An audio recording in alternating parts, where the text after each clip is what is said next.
এবার আমরা দেখব যে আমাদের ই ব্লগারে তৈরি করা আমাদের যে ফ্রি ব্লগ সাইটটা আমরা পেলাম সেটিতে কিভাবে কোনো পোস্ট করতে হয় বা কোনো ডেটা এন্ট্রি করতে হয়, কোনো ইমেজ ইনসার্ট করতে হয়, মোট কথা কোনো মডিফিকেশন আমরা কিভাবে করব সেটি দেখব। তো সেটি দেখার জন্য আমরা এই ব্লগার সাইটে ঢুকে আমরা আমাদের ইমেল অ্যাড্রেস এবং পাসওয়ার্ড দিয়ে সাইন ইন বাটনে ক্লিক করব আমাদের নির্দিষ্ট যে ওয়েবসাইটটি আমরা এইমাত্র পেলাম সেটিতে পোস্ট করার জন্য।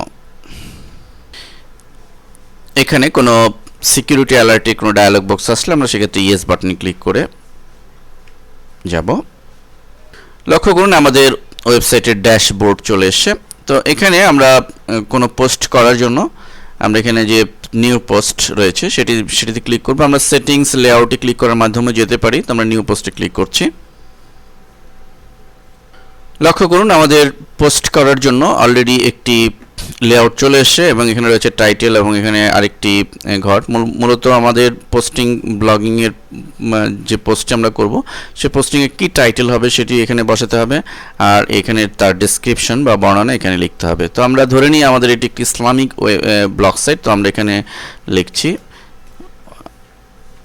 Welcome to our Islamic site এবং এখানে আমরা এই ডেটাগুলো আমরা এখানে এন্ট্রি করে দিচ্ছি যে আল্লাহ ইজ অলমাইটি, হযরত মুহাম্মদ সাল্লাল্লাহু আলাইহি ওয়াসাল্লাম ইজ আওয়ার প্রফেট ইত্যাদি। তো এই ডেটাগুলো এন্ট্রি করে আমরা এন্ট্রি করলাম। দেন আমরা এখানে এই ডেটাগুলো আমরা ফন্ট চেঞ্জ করতে পারি। এখানে যে ফন্ট রয়েছে এর মাধ্যমে এটিকে বোল্ড করে দিতে পারি, এটির কালার চেঞ্জ করে দিতে পারি এভাবে, এবং এর অ্যালাইনমেন্ট আমরা ডিফাইন করে দিতে পারি। এই যে নির্দিষ্ট সিলেক্ট করে আমরা অ্যালাইনমেন্ট ডিফাইন করে দিতে পারি। বুলেট এখানে রয়েছে, বুলেট ইনসার্ট করতে পারি, ইমেজ ইনসার্ট করতে পারি, ভিডিও ইনসার্ট করতে পারি। তো অনেক ফ্যাসিলিটিস আমরা এই ব্লগার সাইটে পাবো। তো আমরা প্রথমে এখানে এই একটু দেখে নিই যে আমাদের এই পোস্ট করা ডেটাগুলো কীরকম দেখায়। এটির জন্য আমরা প্রথমে সেভ নাও বাটনে ক্লিক করব। দেন আমরা পাবলিশ পোস্টে ক্লিক করব। মূলত পাবলিশ পোস্টে ক্লিক করলে আমাদের পোস্টটি পাবলিশ হবে। Your blog post publish successfully. আমরা ভিউ ব্লগে ক্লিক করার মাধ্যমে আমাদের সাইটে আমাদের এই ডেটাগুলো বা এই পোস্টিংটা কীরকম দেখায় সেটি আমরা দেখতে পাবো। লক্ষ্য করুন আমরা এখানে দেখতে পাচ্ছি যে welcome to our Islamic site. এখানে আমরা যেভাবে লিখেছিলাম ঠিক সেভাবেই কিন্তু এখানে চলে এসছে আমাদের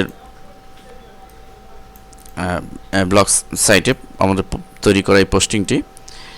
এরপর আমরা দেখব যে দেখুন আমরা কীভাবে ইমেজ ইনসার্ট করতে হয় এবং অন্যান্য আরও দু একটি বিষয়। এখানে দেখুন একটি ইমেজ আমরা লক্ষ্য করছি যে এরকম ইমেজ, এই ধরনের ইমেজ আমরা কীভাবে ইনসার্ট করতে পারবো। তো এই অবস্থায় আমরা এখানে এডিট করার জন্য আমরা উপরে যে কাস্টমাইজ বাটনটি রয়েছে সেই কাস্টমাইজ বাটনে ক্লিক করব। দেন আমরা চলে যাব পোস্টিংয়ে। তো আমাদের লক্ষ্য করুন নতুন পোস্ট করার জন্য লেআউট চলে এসেছে। তো আমরা এখানে আরেকটি পোস্ট করছি। তো ধরুন আমরা এখানে কম্পিউটার লিটারেসির যে ডিমান্ড সেটি সম্পর্কে এখানে একটি পোস্ট করব। তো আমরা এখানে লিখছি যে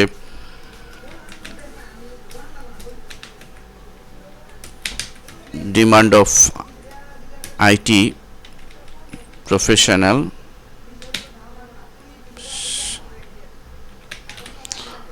এবং নিচে আমরা এই সম্পর্কিত কিছু ব্রিফিং ধরুন টাইপ করে দিব সে, এবং এখানে আমরা একটি ইমেজ ইনসার্ট করতে চাই কম্পিউটার রিলেটেড। তো এখানে লক্ষ্য করুন ডান দিকে যে ইমেজ নামে অ্যাড ইমেজ এই বাটনটিতে ক্লিক করব।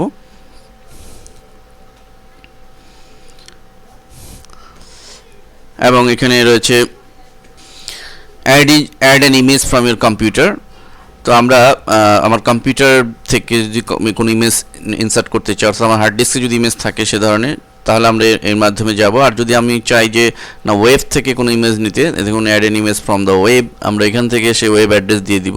তা আমরা সে কম্পিউটারের থেকে আমরা একটি ইমেজ দিচ্ছি, ব্রাউজ বাটনে ক্লিক করছি এবং এখান থেকে আমরা একটি ইমেজ দিব, সিলেক্ট করলাম এবং আমরা একাধিক ইমেজও নিতে পারি পরবর্তী যে ব্রাউজ বাটনগুলো রয়েছে। তো আপাতত আমরা একটাই নিচ্ছি এবং ইমেজটির লেআউট কীরকম হবে এখানে আমাদের ডিফাইন করতে হবে।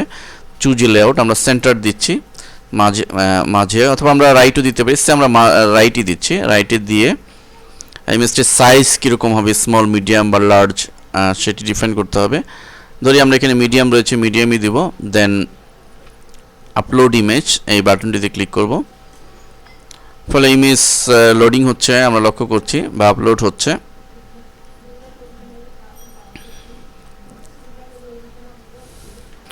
হ্যাঁ, লক্ষ্য করুন এখানে একটি ইমেজ আমরা দেখতে পাচ্ছি এবং ডান বাটনে ক্লিক করব আমরা এই অবস্থায়,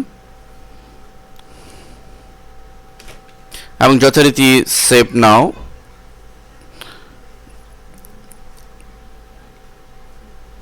এবং পাবলিশ পোস্ট। তো আমাদের ব্লগটি পোস্ট হয়েছে, আমরা ভিউ ব্লগে ক্লিক করার মাধ্যমে এটি দেখে নিতে পারি।